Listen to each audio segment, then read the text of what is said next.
I feature many bands on this channel that have changed the trajectory of 1960s music, and the Dillards are another one of these bands. They modernized bluegrass, they influenced folk rock, and they largely invented country rock, though they never get any credit for any of these contributions.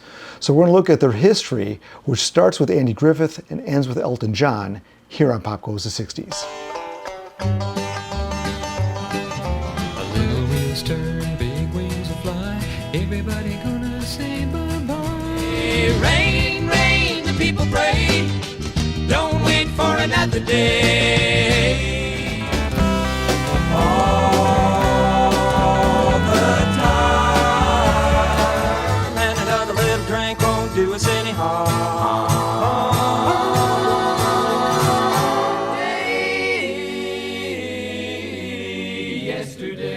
The story of the Dillards begins in Salem, Missouri, where the Dillard family had three boys, Homer Jr., Douglas, and Rodney, and these three soaked up generations of music in the family. Now, Homer played accordion and piano, Douglas played fiddle, and Rodney played guitar. So at one point, their father, Homer Sr., said that we need a banjo in this family. So he bought a banjo for Doug Dillard, and he switched from fiddle to banjo.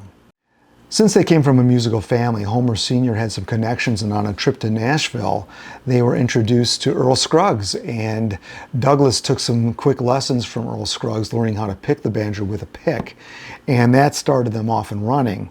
Now, eventually, just Doug and Rodney went full-time musically, and they formed their own band called the Ozark Mountain Boys. Now, Mitch Jayne, a local radio personality from KSMO in Salem, played lots of bluegrass music. So the Dillard boys would come along with their records, and they'd swap records with Mitch and play songs together. Despite forming a group, Doug and Rodney had a hard time making a living at music, so they went to school.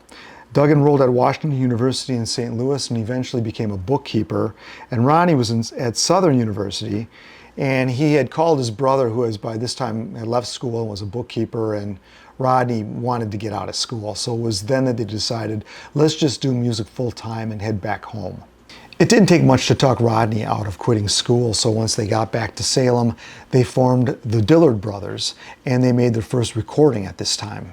As they honed their craft, they played some tough bars in East St. Louis, but they realized that this wasn't their calling.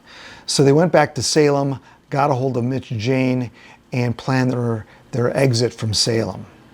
Now, Mitch had turned his back on a lucrative radio job because he was excited where bluegrass was going. Now, bluegrass was relatively new. It had started in the 40s, and it was just getting more popular with some of the younger players picking up instruments and understanding, I guess, the new pop music brought on by Elvis. That excited a lot of players, so they started to look outside of the rural areas to bigger places to play and possibly get a record contract.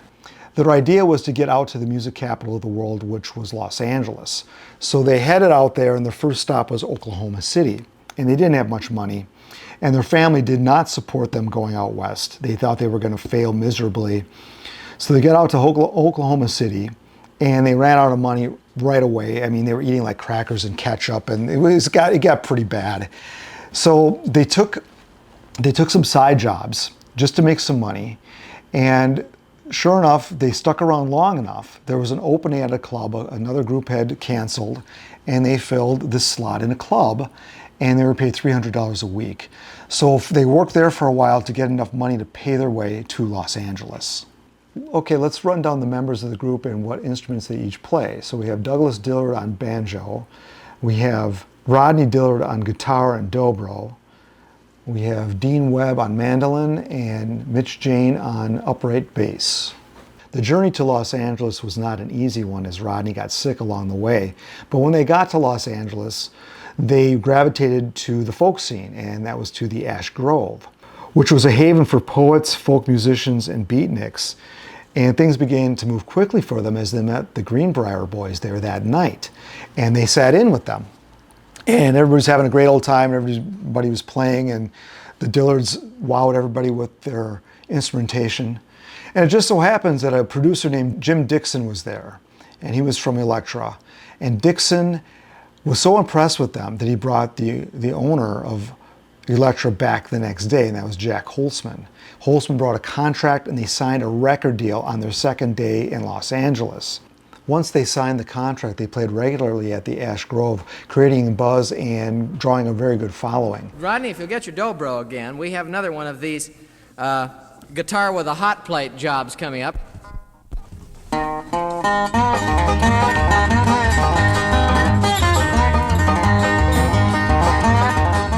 Elektra specialized in folk and blues, and the signing of the Dillards merited a mention in one of the trade publications, and that was the Daily Variety. And it just so happens that Richard Linke, associate producer of the Andy Griffith Show, saw this article. Now, Andy Griffith had been on the air for 3 years and was one of the big hits on television, and they had written a storyline that included this musical mountain family, and Linke thought that the Dillards might fit this role. So the Dillards had been signed to the William Morris Agency. They brought them in, and bing, bang, boom, they get signed to a television deal to appear on the Andy Griffith Show, and they could not believe their luck. Now, things were happening very quickly, obviously, and despite all the commotion here about all these contracts they were signing, the Dillards took pause a little bit with the signing of this TV deal because they had the feeling that the image of bluegrass players was really like a bunch of country hicks. They were like backwater, and they didn't want to portray themselves as that way because they would get hell at home from that. So the way around this was not to have the Dillards speak and only have their music do the speaking for them.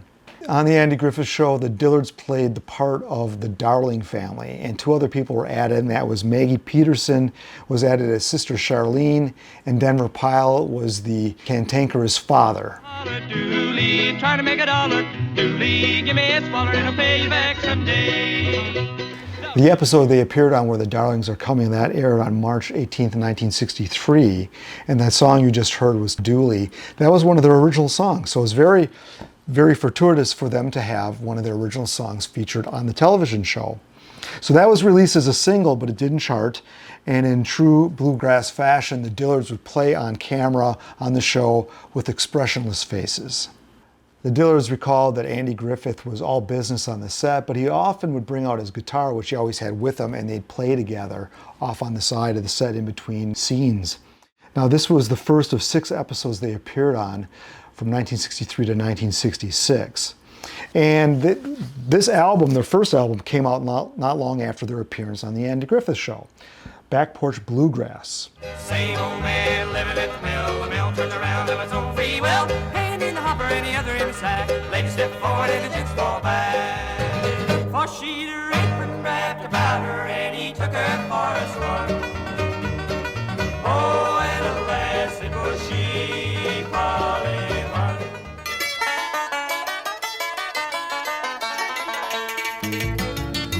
Now that song, Dueling Banjos, you may be familiar with. That's a song that became a hit 10 years later on the film Deliverance. But they didn't do just traditional songs, they also did some originals as well.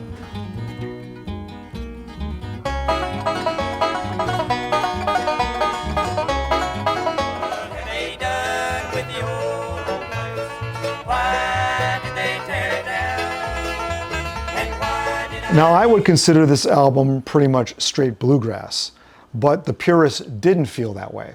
So right away, the Dillards got a lot of flack from these traditionalists.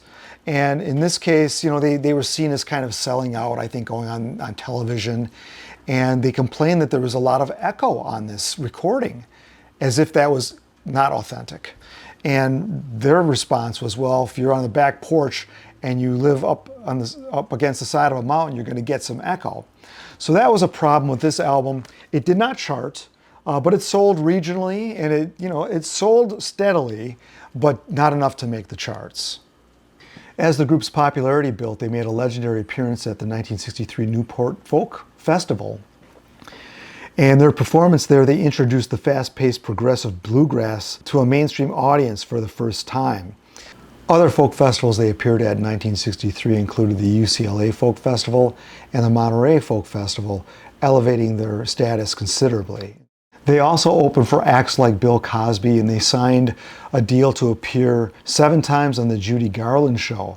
Unfortunately, they were not portrayed very well in this episode, this first episode where they wore tuxedos and bare feet. But maybe fortunately for them, the show wasn't very stable, and it didn't last but 1 year, so they only ended up doing one appearance. I can't believe it. Those are the Dillards with their hair combed, and they've got dinner jackets on, Yeah. and dinner pants, and open-toed shoes. Grandma had a muley cow, muley when she was born. It took a jaybird 40 years to fly from horn to horn. Whoa, mule, I say, ain't got time to shoot now. Meanwhile, Jim Dixon, who had produced this first album, started getting them some other work. And there was this album that came out, kind of a exploitation album, like a folk exploitation album, 12-string, the Folk Swingers. So this is a fictional band that is actually the Dillards with Glenn Campbell.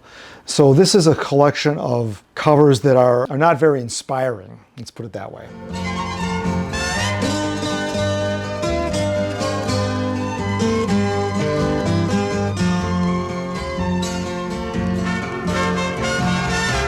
So Get Together was the best of the bunch that I could find on this album. That's an early Dino Valenti song, one of the early recordings of that song, by the way. And this was popular enough that it warranted a follow-up, a volume 2 on the 12-string, which is equally bland. Recorded during a 3-night engagement at the Mecca, a popular club in Los Angeles, they recorded this album, live almost. We're the Dillards, and we're all from Salem, Missouri, which I know you've all heard of. And we're all hillbillies. I thought I'd better tell you that because you probably thought we were the Budapest String Quartet.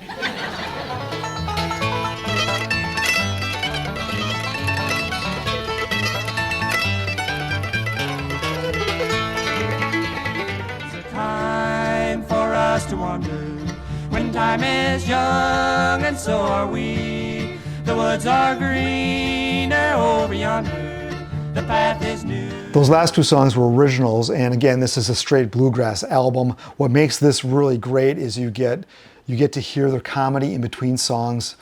That was Mitch Jayne typically doing all the talking. He had a great way of spinning a yarn, and his radio background really worked for them. And folk musicians up through this time had to have some humor, and that was pretty common, but the Dillards was exceptional, and you can hear it on this album. Now, critics reacted badly to this album as well, which was not true. They actually could play that fast, so they got guff even from that. You know, and there was the whole echo thing and that they were not authentic, but they were just young guys trying to make a living at bluegrass, and that's the thanks they got. Now, one of the other songs on here, they were an early adopter of Bob Dylan. They do a version of Walking Down the Line. So this is about a year after Peter, Paul, and Mary did Blowin' in the Wind. Well, I'm walking down the line. I'm walking down the line. By this time, we are in late 1964, and at this point, any rock group or music group has to reconcile with what the Beatles had done. So obviously, folk was dead. Bluegrass, this traditional bluegrass, was kind of like folk. Where was it going to go? I mean, electric music was the way of the future. So by late '64, Jim Dixon had already signed the Byrds and was working with an embryonic version of the Byrds. And the Dillards were also starting to go electric and plug in. So they recorded a few songs with Jim Dixon. Forget my face, forget the place, forget the day I came. It wouldn't be the same. You love me, then you want to be mine. These are very early folk rock recordings recorded before the Byrds' Mr. Tambourine Man.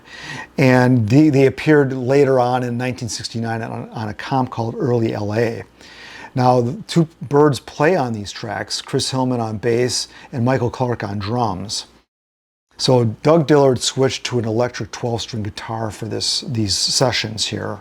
Jim Dixon felt very strongly about the Dillards' abilities, and not just their playing abilities, because they had them on these albums, these extra albums that he put together, but he also brought them in for some vocal training for the Byrds. So Dean Webb was brought in, and he's the one that arranged the vocals for Mr. Tambourine Man. So they were starting to get used for more than just their instrumental prowess. They also made an appearance at the 1964 Bluegrass Festival before getting busy on their next album, this one, Pickin' and Fiddlin'. By 1965, folk rock had taken hold, so the Dillards had the option to go in that direction as well. They had already picked up electric instruments and recorded some tracks, but they didn't do that. They did this album instead, and they brought on a buddy, fiddle player Byron Berline. So this is when he really got his start, was on this album. And this album was really designed not to be progressive in any way, shape, or form, but to be, I guess, regressive and to do something for the traditionalists, to kind of shut them up. Here's what Dean Webb said. Regarding Elektra, we didn't think they were going to do anything with their material, so we just did that third album where we got a friend of ours named Byron Berline. In a way, it was a good album for what it was, and it helped Byron get started. Now, I don't think this is that good of an album. It's all instrumental. One of their strengths is their vocal harmonies, so that's lost on here. Rodney was a little more direct with his opinion of why this album was done. He said, this is according to Rodney about the critics, "We got completely hacked to pieces by them. That wasn't a record made for anyone but the traditionalists. So we said, okay, screw you guys. We'll make an album. We'll play it right up your ass." So that's what they did on this album. And I think it was not a good idea, because here they lost a lot of ground by wasting time on putting out an album that I don't think people are going to really listen to. And the traditionalists, if you try to keep pleasing the people that are ripping on you, that's a losing proposition. So you just got to move forward. So they didn't quite do that yet. So despite Byron Berline's fine contribution to Pickin' and Fiddlin', they made the decision not to go in the Byrds' direction. Well, that started to change. They decided, okay, we're going to leave Elektra. They're not doing anything for us. Our albums aren't really selling. And I think this third album was a contractual obligation. They went over to Capitol Records. Now, I don't understand why there would be a lure to go to Capitol over Elektra, because Capitol didn't have anybody on the roster like this at all, really. And I don't think they were looking for any kind of progressive bluegrass band. Nonetheless, they recorded 2 singles for Capitol in 1966. Nobody knows, nobody ever knows, no one ever knows why things won't stay the same. Evo Walker was a good old man.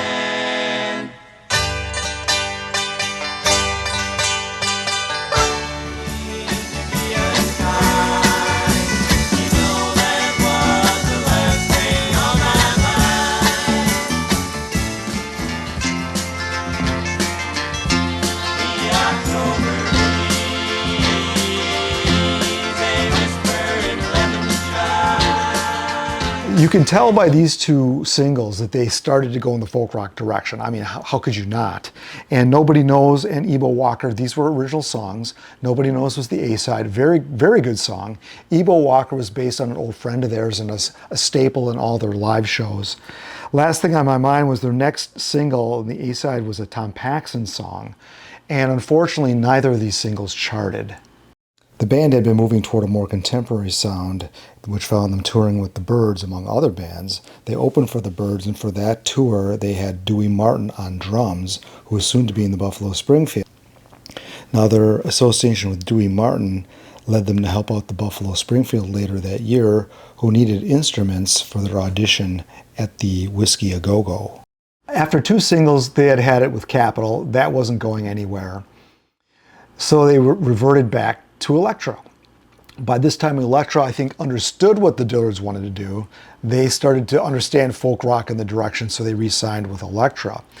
They also started getting some session work. So Doug Dillard played on Gentle on My Mind, the Glenn Campbell song. They also played on the soundtrack for Bonnie and Clyde. Now, this was Earl Scruggs is also on this, so I don't know who plays on what tracks, but they were getting session work. And this album hit number 12 on the charts. Here we are in 1967, the year of Sgt. Pepper, and the Dillards don't really have any recordings under their belt for this year. And I mean, clearly the directions have changed. So Capitol obviously didn't work out. They're back with Elektra, and Doug Dillard decides to leave the group. And the reason he wants to leave is because he didn't want to go in this progressive direction. Rodney wanted to take the group more, I guess, what I would call kind of the folk rock direction, the post-Sgt. Pepper direction, whatever that is. Doug Dillard wanted to be more bluegrass. So he left the group. So Doug accepted an offer to join a touring version of the Byrds. They had just done their Sweetheart of the Rodeo album. This is in 1968. This is the Graham Parsons album. And he joined them for their European tour on banjo.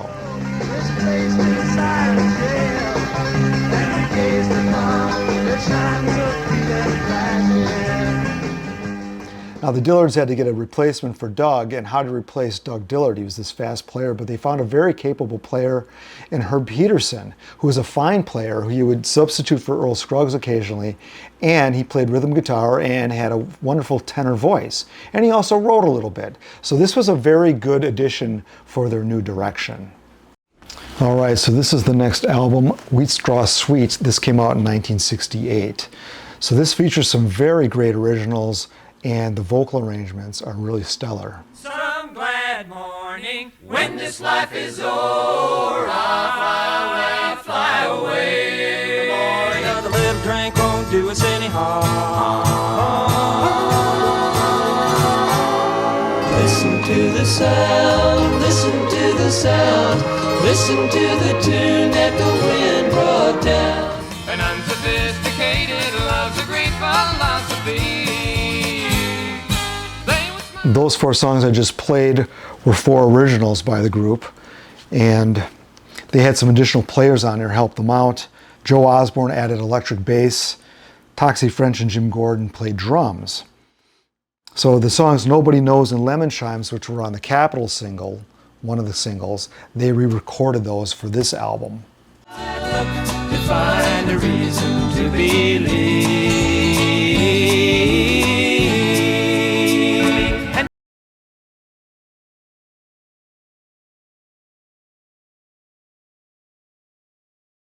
She sang hymns out of tune. The band chose some excellent covers for this album. Reason to Believe was the Tim Hardin song. That was a very tastefully done cover, as was I've Just Seen a Face by the Beatles. So it's interesting how some of the Beatles songs lend themselves to these other styles of music. That's how good of writers they were. So that's a wonderful cover, as was She Sings Hymns Out of Tune. That was a song by Jesse Lee Kincaid that became somewhat of a standard, and he was with the group The Rising Sons. So 2 singles were released from this album, Listen to the Sound and Reason to Believe, but like the album, neither of them charted. Despite not charting and poor sales, this album kicked off the Southern California rock scene, and musicians loved this album, so it had an excellent reputation. And though they didn't enjoy commercial success, plenty of critical success went with this album. Concurrently, Doug Dillard formed a band of his own, this time with ex-Byrd Gene Clark. And their first album came out in October of 1968, and that's The Fantastic Expedition of Dillard and Clark. But when the door closes before my eyes, oh, I will cry. Kites of red would fly above my head, the birds would sing their song. Now something's wrong. Tell me, where do I fit in the plan? Now, if you're a Gene Clark fan, this album has some of Gene's best songs. And the album, in addition to Doug Dillard, they had a young Bernie Leadon also on here as a guitar player. And he co-wrote one song, Train Leaves Here This Morning. So that was a song later covered by the Eagles on their first album. There's a train leaves here this morning, I don't know what I might be on. So here's to you, with care from someone to see.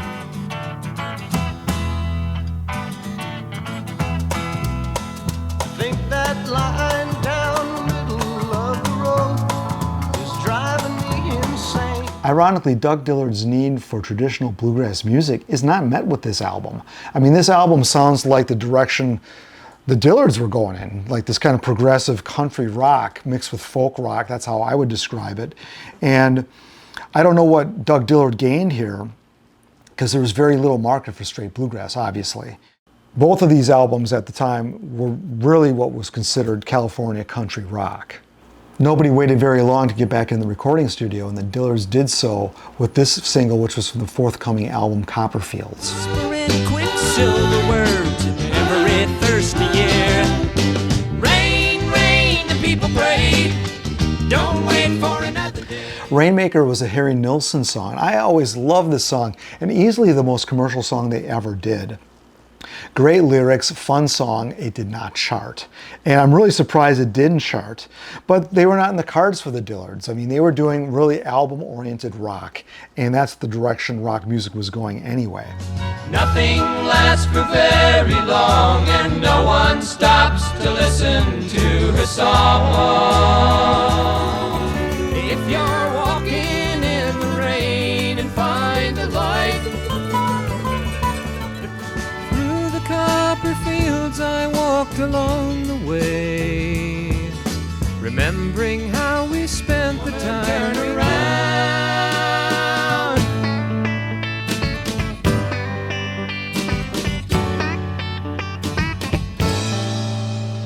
Another single from that group of songs, Close the Door Lightly, that did not chart either. Now these songs have a more pastoral sound. The harmonies are really fine. It's basically an extension of the prior album, so it's not that different, but a tighter arrangements, I would say, and better harmonies. Yesterday, love was such an easy game to play. Over battlefields of yesterday, tomorrow has to come. Same old man living at the mill turns around of its own free will. Hand in the hopper and the other in the sack. Ladies step forward and the gents fall back. Lazy cows are grazing down by the river so cold. The morning prayer chimer of life wakes a mission. You saw a good example of their harmonies in that a cappella version of Yesterday. Excellent cover. Old Man at the Mill is a remake from the first album, and that's just a fun song too, and they do a very nice electric version of that here. And then Brother John is a kind of jazzy direction. It's a Herb Pederson original that sounds a little bit like the Byrds in the Notorious Byrd Brothers era.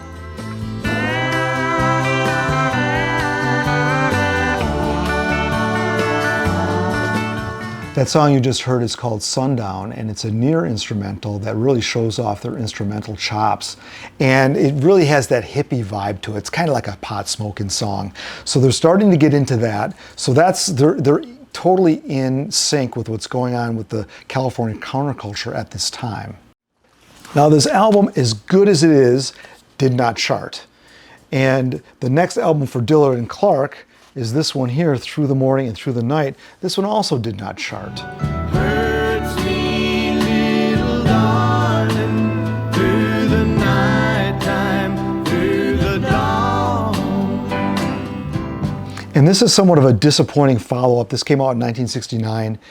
Bernie Leadon had left the group to join Linda Ronstadt's group, the Corvettes, and they brought on a female singer named Donna Washburn.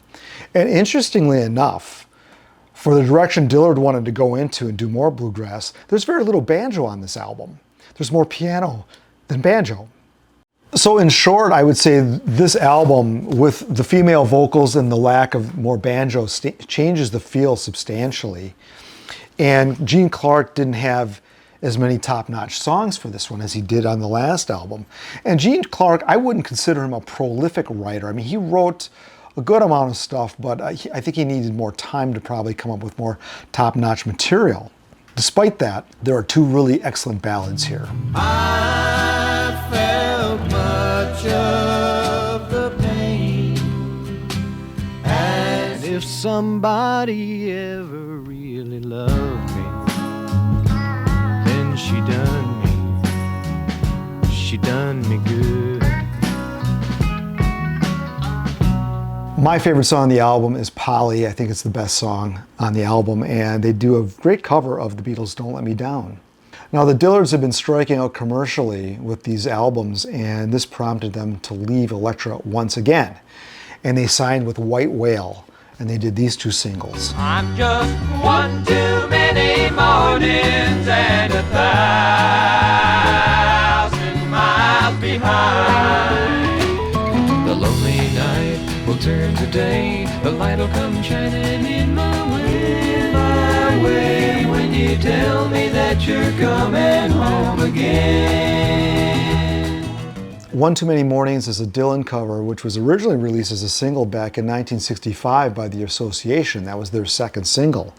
So this time around, it didn't chart. But the next song, Coming Home Again, that was a Herb Pederson song. I love this song, just a beautiful song. It really shows Pederson's vocal range, but unfortunately this one didn't chart either. Now, White Whale was about to go under, and had they known that, they probably wouldn't have signed with White Whale. Now, I mentioned how influential the Dillards were amongst players. Well, this got across the Atlantic to Elton John. He became a big fan of the Dillards. And the Dillards were a big influence on Bernie Taupin and Elton John's writing, particularly on Tumbleweed Connection. And Elton John asked them to open for him on his next tour. It's about time you came back anyway. It's been a long, long time. 1 a.m. I should be sleeping in my bed. I can't stop these thoughts from turning in my head. Yes, and now you're gone. You don't need me anyhow. Those two songs you just heard were both sides of a single, and they both charted. Not very well, but they actually made the charts. And that gave them a boost, or the Elton John tour they were on gave them a boost. And the Elton John tour coincided with their next album, Roots and Branches.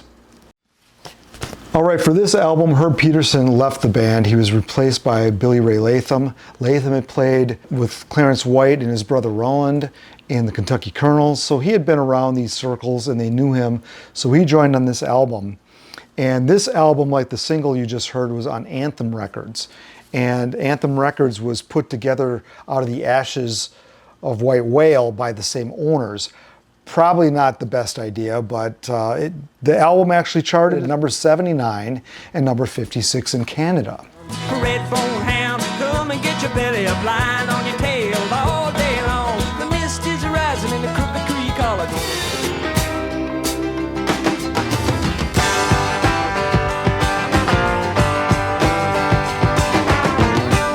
Now those two songs, you can hear their attempt to be more in the rock mainstream, but they also did some quiet songs as well. They were very beautiful.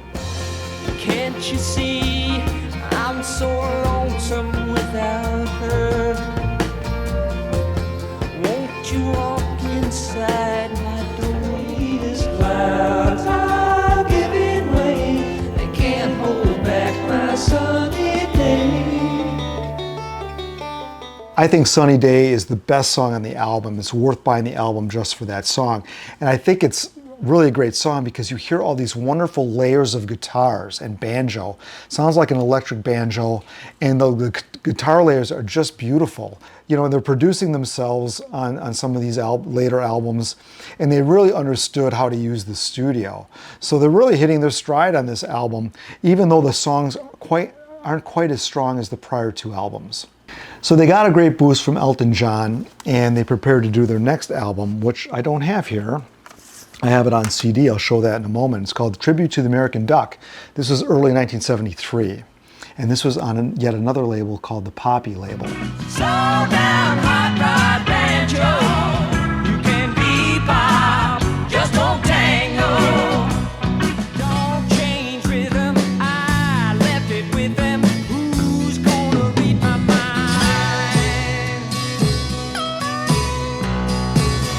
From the water that's supplied by the flowing of a Caney, oh Caney.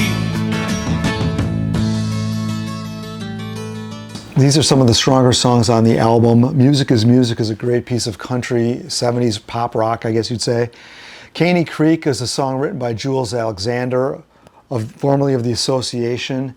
The Dillards played on that album by the Association, the self-titled album in 1969, so they knew each other pretty well. So this is kind of got a good country flavor to it. But unfortunately, by 1973, everybody was doing this sound, and you had a lot of new bands coming up, like the Eagles and the Doobie Brothers, and the old guys were just they were the ones that inspired. They weren't the ones to have the big hits, unfortunately. One notable mention on this last album, Tribute to the American Duck, is they did the song Dooley. So they came full circle. That was the first song that they did on Andy Griffith, and it was also on the first album. So it was probably fitting that it winds up on this album, but they maybe didn't know this was going to be their last album before they splintered. And like a lot of other 60s bands, this is the time, this is about as far as they could take it. So the guys splintered and they reformed in the later 70s and the early 80s with Douglas Dillard back in the fold. And they went on basically the cabaret circuit where they remained for the rest of their career. As the first bluegrass group to plug in, the Dillards' contribution overall to the mainstream of country music and just bringing bluegrass into the mainstream can't be underestimated. And their efforts ushered in a wave of progressive bluegrass after them that has been called by many people as newgrass. So it's interesting because I had thought bluegrass music may have been around longer than the 1940s, but it was relatively new, and it very quickly entered the mainstream, but needed some distilling, and that was done by the Dillards. One of the great things about the Dillards is that their music is not too hard to find. I've got both Dillard and Clark albums on this CD. I've got the first three their third through fifth albums on this double CD set. And then I've got the last two albums I featured on this double CD set. This is a 45 single that Sundays came out with a few years ago. Great little piece for your collection. And before I show you this one, this is an album by Edsel that came out, and it looks like the Copperfields album. It's the same exact cover. Don't know why they did that, but it's essentially most of the Wheatstraw Sweet album and Copperfields album compiled onto here. There are 19 tracks on this album, so this is a good one to get as well. I actually went a little further and did one of my albums that never was, creating the Dillards Rarities. So this album, this compilation, which you will be able to hear through a link to my podcast, this has all those early 1964 electric tracks, some of the Capitol singles, and the 70 and 71 singles that were never on an album. So there's enough tracks to compose or to compile a full album, and maybe someday something like this will come out. All right, last but not least, I want to show you this book, Everybody on the Truck. This is a biography on the group. Goes into a lot of their Andy Griffith stuff, so this is an excellent book. This is a great resource for me to do this video. If you're really into the Dillards, try picking this book up. So that's my take on the Dillards. I've been a big fan of this group for a long time. If you are into really fine players, these guys can smoke it. So this is really worth, if you're into 60s music, these guys I think are foundational for a lot of what became the country rock scene. So if you like what you see, like what I do, there are some opportunities for you to contribute to this channel in a bigger way. I've got a tip jar below. I've got a Patreon subscription, and I've got a website with plenty of merchandise in case you should want to get a gift for yourself, a mug or a t-shirt. Those are available there. So as always, I really appreciate you watching. One of the things I want to mention, I mentioned this in past videos, if you like a YouTuber, and this is not just me, but any YouTuber that you really want to support, one other way you can support that's relatively easy is sit through a couple of our ads. That's how we typically make the most money, and that really helps us, as does subscribing. So if you want to subscribe, that's free. It doesn't cost you anything. Hit the notification button so you hear when my next band video is coming. I'm already working on 3 other bands, 3 very different bands than what you saw today, but I hope to have those out very soon. So we'll see you back here on Pop Goes the 60s.